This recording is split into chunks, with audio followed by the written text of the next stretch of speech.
On today's episode of the Locked On NHL podcast, Ryan Hartman gets thrown the book. Well, 10 books.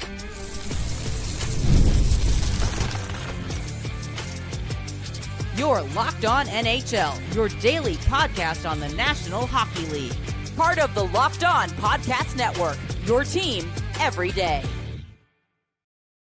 What's happening, everybody? Welcome into the Locked On NHL podcast, your daily NHL podcast. We are part of the Locked On Podcast Network, and we are your team each and every day. And we thank you for making Locked On NHL your first listen each and every day as well. Make sure you subscribe on YouTube and your favorite podcast platform so you don't miss out on any new episodes throughout the week. Today's episode of the Locked On NHL podcast is brought to you by FanDuel. New customers can bet just $5, and if you win, you'll score $200 in bonus bets. Download the app or head to FanDuel.com to get started. On today's episode of Locked On NHL, we discussed the breaking news yesterday that Ryan Hartman has been suspended for 10 games. We'll look at why a 10-game suspension happened, and honestly, surprised that Department of Player Safety could count that high. We will also talk about Mikhail Granlund heading to Dallas to help shore up the Dallas Stars and some much-needed reserves for them. And injuries, a concern heading into the Four Nations face-off, the final week of games before the Four Nations face-off. We'll take a look at a few key injuries throughout the league as well. My name is Seth Topal, host of Locked On Wild, joined by JD Young of Locked On Sharks. And JD, we start with the news that broke a short time before we actually recorded this episode. Department of Player Safety handed a 10-game suspension to Ryan Hartman in reaction to the events that occurred on Saturday against the Ottawa Senators. I can basically take the lead on this since I covered the game and had a strong reaction to it on Sunday. Basically what happened was Hartman was frustrated because he got slashed by Tim Stutzle, and not only did Stutzle get called for a penalty for the slash, but Hartman got an embellishment penalty for the play as well. And I think kind of was rubbed the wrong way by that. And so later in the game, during a face-off, Hartman essentially kind of put his weight on Stutzle's shoulders and basically drove him face first into the ice.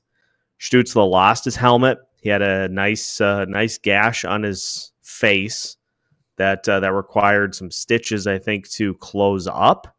Hartman was assessed a match penalty at that point, offered an in-person hearing by Department of Player Safety pretty quickly after that. So you knew it was going to be a lengthy number. And the reason that it's a 10-game suspension is because Ryan Hartman is now a multi-repeat offender. Like, we're talking Corey Perry or Evander Kane Legacy Award for a number of appearances in front of the Department of Player Safety Board. He had previously been suspended 4 times for a total of 7 games. He's also been fined 7 times. So in reality, heading into this suspension, he already had 11 infractions. And you can't even say 11 infractions because that is only the ones in which he received discipline for. There are numerous others that certainly could fall under that book as well. But even within the last couple of years, he had the incident during last year in which he got suspended 3 games for throwing his stick out onto the ice and having it land in the general vicinity of the officials. He also had a cross-check to Cole Perfetti, like right in the face in a game against the Winnipeg Jets. And that's just within the last 2 years. But the funniest part of this whole thing is when Department of Player Safety laid out the punishment. In the video, they say, Hartman alleges that he lost his balance and was trying to use Stutzle to keep himself upright. This is the absolute coldest mic drop that you could have. They say Hartman says he lost his balance and was trying to use Stutzle to keep himself upright. We disagree. Nice. Like a one line, just no. But basically, the reason that this happened is because Ryan Hartman is more than a repeat offender.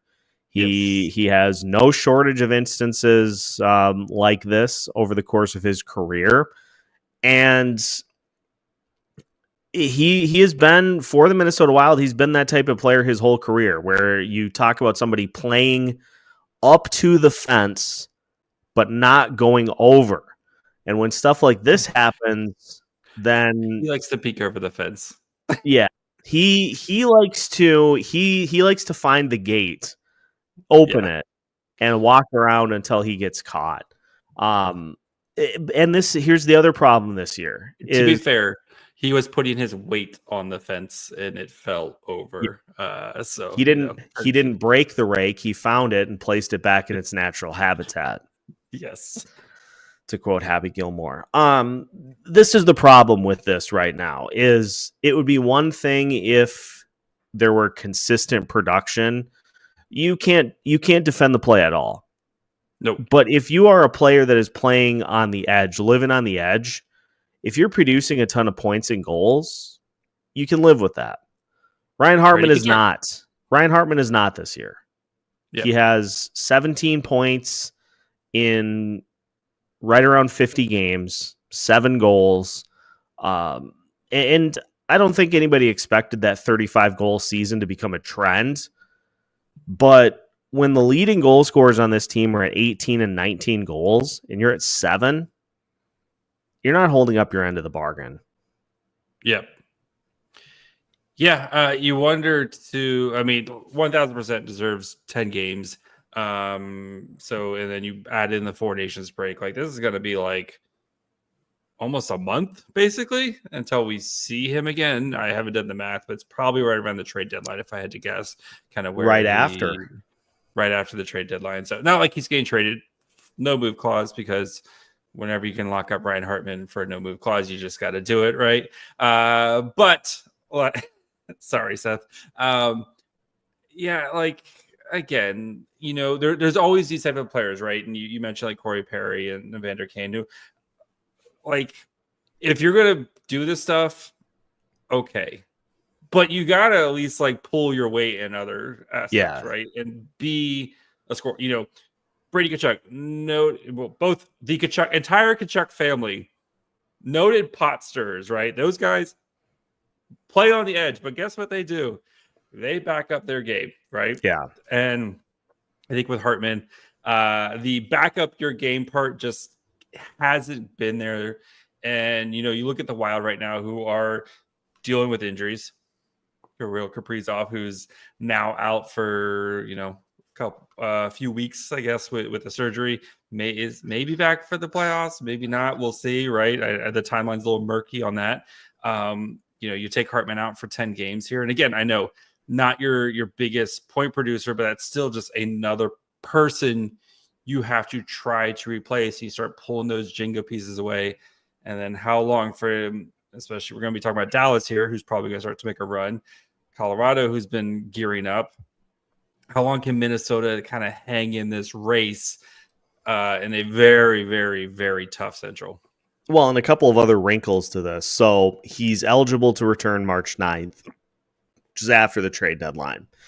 But the Wilds do not get afforded roster relief because of this. So they are going to have to play a man short for those 10 games. And this is a team that is right now trying to work Jonas Brodin and Marcus Johansson back onto the roster.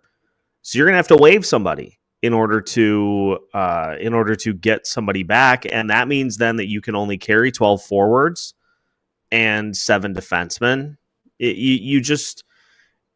You are not allowing yourself any wiggle room whatsoever.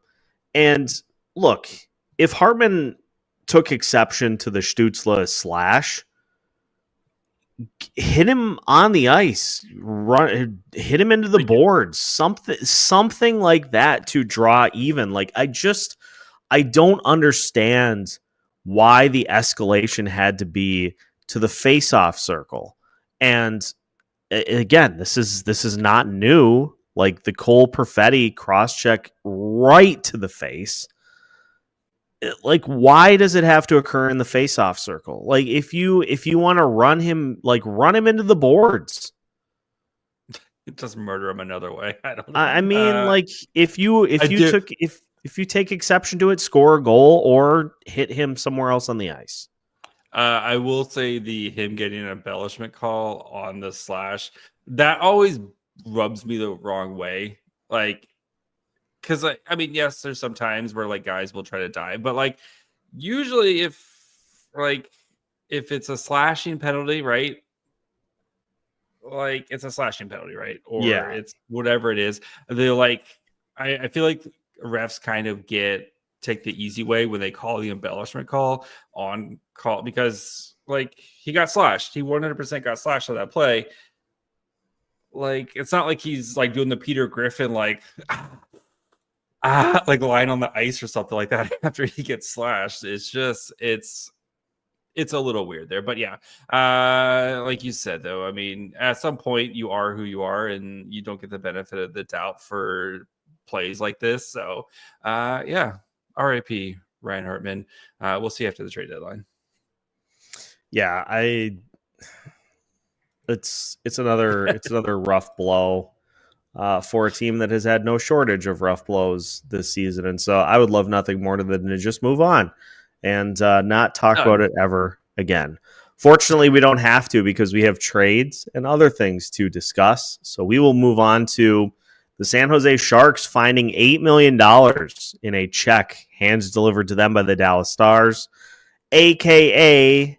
2 players traded from San Jose to Dallas. We'll discuss as we continue today's episode of Locked On NHL after this. Today's episode of Locked On NHL is brought to you by FanDuel. Super Bowl 59 is here. 1 game, 2 teams, endless possibilities, and there's no better way to make every play more exciting than with FanDuel Sportsbook. Whether it's predicting the first touchdown, calling the MVP, or even betting on the coin toss, FanDuel makes it easy to get in on the action. With live betting all game long, you can adjust your bets as the game unfolds and feel the thrill from kickoff to the final whistle. The live betting feature lets you stay involved no matter what happens on the field. And the app is super easy to navigate. Plus, knowing that you can place a $5 bet and potentially win $200 in bonus bets for the Super Bowl, that is the icing on the cake. So download the app or head to FanDuel.com to get started today. Friendly note, Kansas City Chiefs are 1.5-point favorites heading into the Super Bowl on Sunday. Just for those that want to know. Inquiring minds. No, we don't say that here. You can bet just $5, and if you win, you'll score $200 in bonus bets. That's FanDuel.com. Bet with FanDuel, official partner of Super Bowl 59. Welcome back to today's episode of Locked On NHL. Once again, we thank you for being like Cam Fowler and making Locked On NHL your first listen each and every day. Appreciate everybody tuning in. Make sure to hit the like button if you're watching on YouTube and subscribe on your favorite audio platforms as well.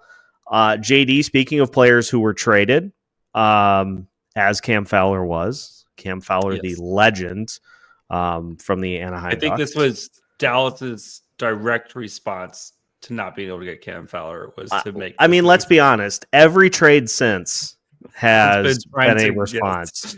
You mean to tell me that Mika Rantanen was like, I want out of this division. I don't want to play Cam Fowler anymore. Get me out of here. Send me to the East. I'm not playing against Cam Fowler ever again. JT Miller is like, I cannot be in the same conference as Cam Fowler anymore. Nope. I can't do it. And Mikhail Granlund is like, I would like to go to the same division as Cam Fowler so that I can try to contend with him. Yes. Because slay the dragon. Yeah. Yes. Quell the beast. Because Mikhail Granlund has been traded to the Dallas Stars along with Cody Ceci for a 2025 first-round pick.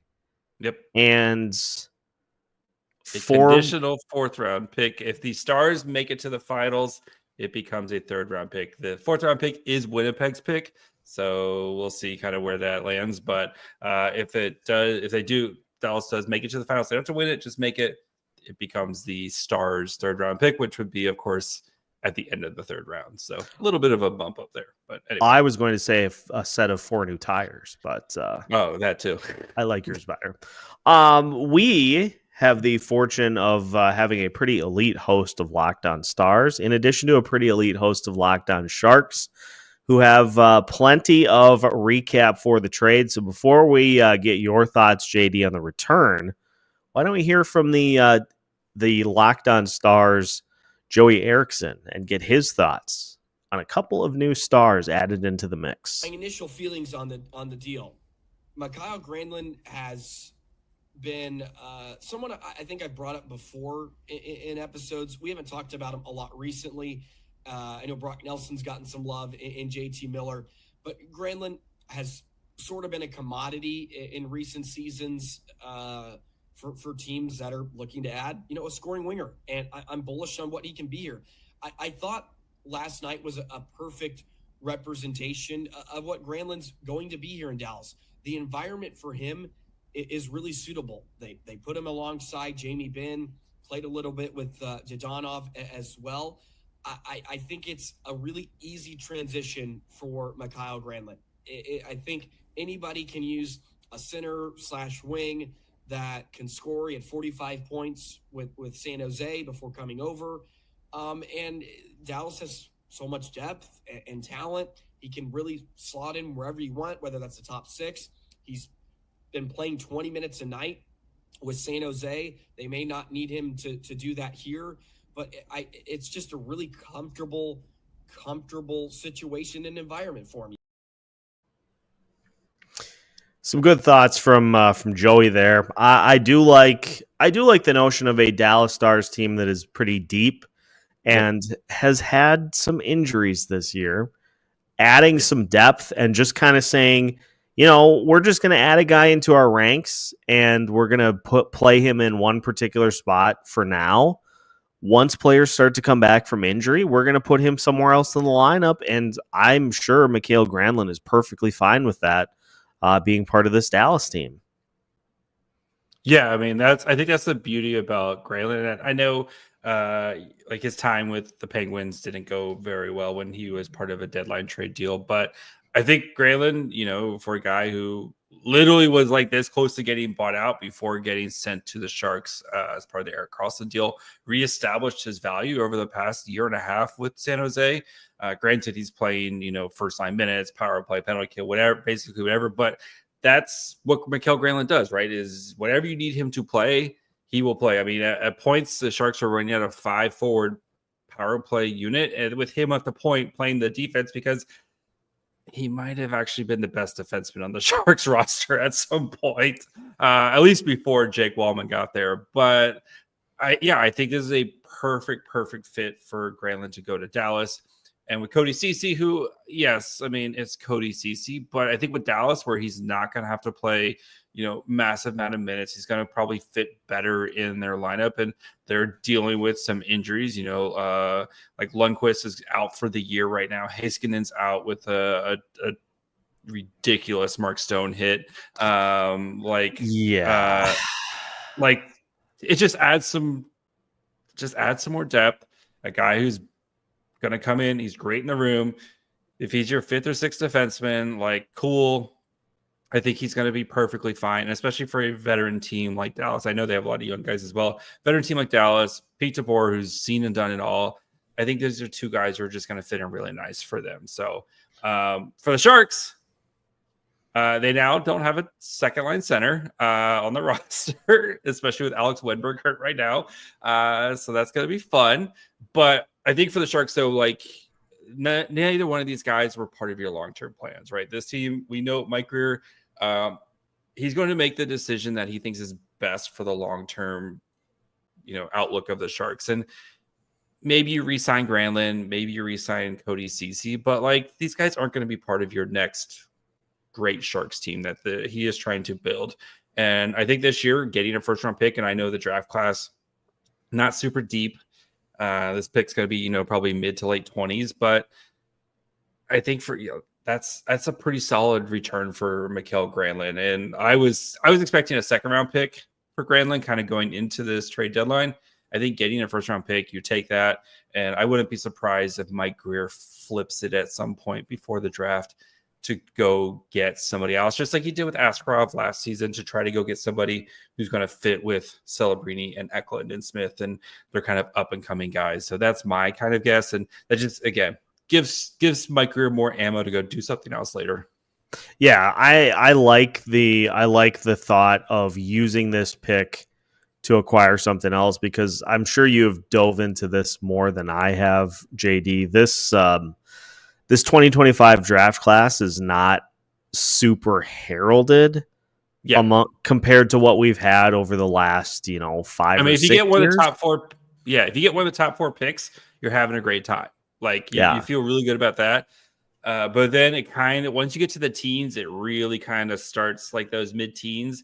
And like, yes, there will be players who come out of this draft class and stuff, but like the depth of this class just isn't kind of where we have seen for the last couple of years. So like I said, I think for the Sharks, like I wouldn't be surprised if they go flip it for somebody else who's maybe not happy in their situation. So who that is, we'll find out. Yeah, could I interest you in a slightly used Elias Pettersson? Which one? Yeah, no kidding. There are 2 of them, and then there's a Marcus Pettersson. The Pettersson with 3 eyes now. It's great. The Canucks are totally gonna be like, oh, we traded Elias Pettersson for 4 first-round picks, and the random defenseman shows up at your door, just like. This is not the Elias Pettersson I saw online. This is the Timu Elias Pettersson right there. For some reason, I just go back to the line in Austin Powers Gold Member where he's like, twins, except it's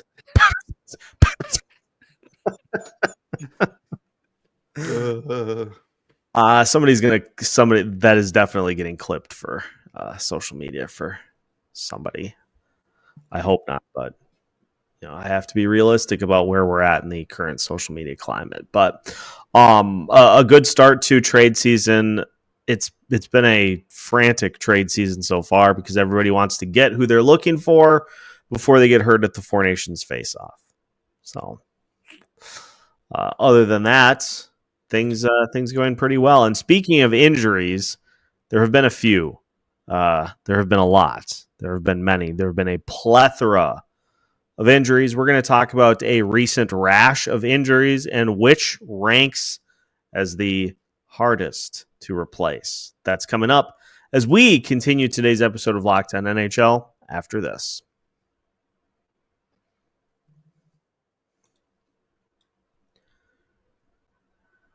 Final segment of today's episode of Locked On NHL. And once again, we thank you for making Locked On NHL your first listen each and every day. Make sure to check out Locked On NHL throughout the rest of the week so you don't miss out on any of the biggest stories, any of the biggest games. Only one game on the docket last night, and it was the Ottawa Senators trouncing, pouncing, pummeling, annihilating the Nashville Predators. Hot take, the Preds might be bad. As someone who watches a lot of bad hockey, I consider myself a bad hockey expert. I'm leaning towards the Preds being bad. This is the stop giving me your toughest battles meme where they are like, how are you still alive? Yeah, that's just me watching Sharks hockey for the past 6 years. Yeah. Boy, heavy on the meme references here tonight. I'm okay with it, though. Buddy. Yeah, I'm okay with it, though. JD, you had a few injuries lined up on the docket. So just lay them out for us, and we'll discuss which ones are the most difficult to replace in the lineup. All right. So Josh Norris considered week to week with a mid-body injury. The rarely seen mid-body injury. did not travel. So he's out for a couple weeks. You also had Kirill Marchenko from the Columbus Blue Jackets. Underwent surgery to repair a broken jaw. Is out indefinitely. Got a errant puck to the face. No joke. That's 2 that I've seen this year. Vitek Vanecek got one. Broke his orbital bone or the cheekbone or something like that for him. Then we also had Mathew Barzal, who is out as well. He's out indefinitely with a lower body injury for the New York Islanders. I feel like there was one other big one I am missing here. You're gonna have to Josh Norris. Yeah, I think that's probably it right there. So if any other comes up, I'll remember. So and then the really fun James Riemsdyk, who pucked to the face, teeth broken. The doctor stitched the tooth, they had put stitches in, right? But I guess they didn't dislodge the tooth all the way, so he had a tooth stuck in his lip, and they had to bone graft and redo the stitch and everything like that. Played, got an assist, came back, got an assist, everything like that. So I've called out for the rest of the week from work just from reading that. So anyway, go back to the big ones though. So I think because all these teams are in the playoff hunt in the East here between Columbus, Ottawa, who's more secure in their spot, and they seem to be kind of going along, and then the Islanders, who had won 7 straight until this weekend. So which one do you think is the most damaging? I guess which one's the toughest one? I mean, I think I would lean towards Barzal, but you look at his numbers, and they're he's got 20 points in 30 games, 6 goals in 30 games. So I mean, they have found other ways to win without him as much in the lineup. So I'm gonna pull a wild card here, and I'm gonna say Josh Norris, because it's a Senators team. It's a Senators team that is finally really putting some good momentum together this year, and it's been a nice little win by committee.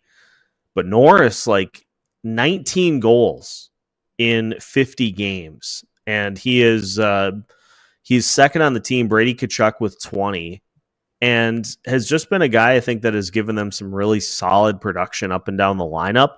Now, that is one that you could mitigate, because as it turns out, Linus Ullmark is essentially ready to return to the lineup for the Senators at the exact same time. So it's a Senators team that hasn't scored a ton of goals here recently, yet they have still found ways to win games. So you can probably find a way to kind of navigate through that, but it's still a big loss. And even considering, I'm still going to say that is going to be the toughest one to mitigate. I'm going Marchenko. So Columbus, who's been one of the best stories of the year this year, right, in the NHL, scrapping, make that wild card. A team that a lot of us, myself included, thought could be the worst team in the NHL. This team has been going through it, right? We talked about James Van Riemsdyk a second ago. They don't have Sean Monahan, who is out right now with an injury. Bruce Jenner, their captain, has basically been out the entire season. At some point, Boone Jenner. Yes. At some point, it kind of feels like you might have pulled one too many pieces out. So Marchenko has been I really like watching him play. The dude can score. He's got 21 goals in 53 games this year. He's a point per game player for the Columbus Blue Jackets at 55 points. Late second round pick who's really starting to blossom here.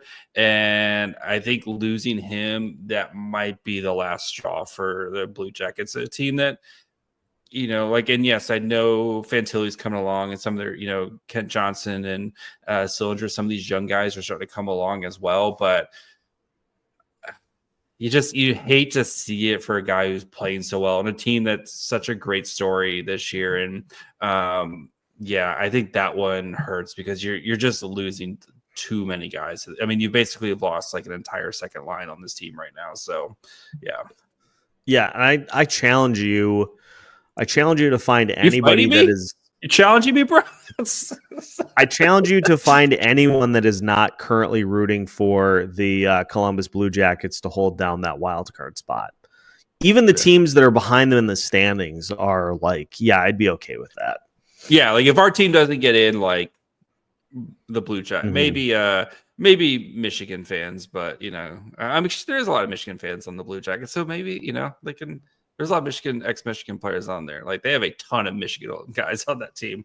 I could see, I think I think most people would be like, yep, that's cool. Between them and Calgary, Calgary team who is many of us thought were dead in the water heading into this season, but you do feel bad.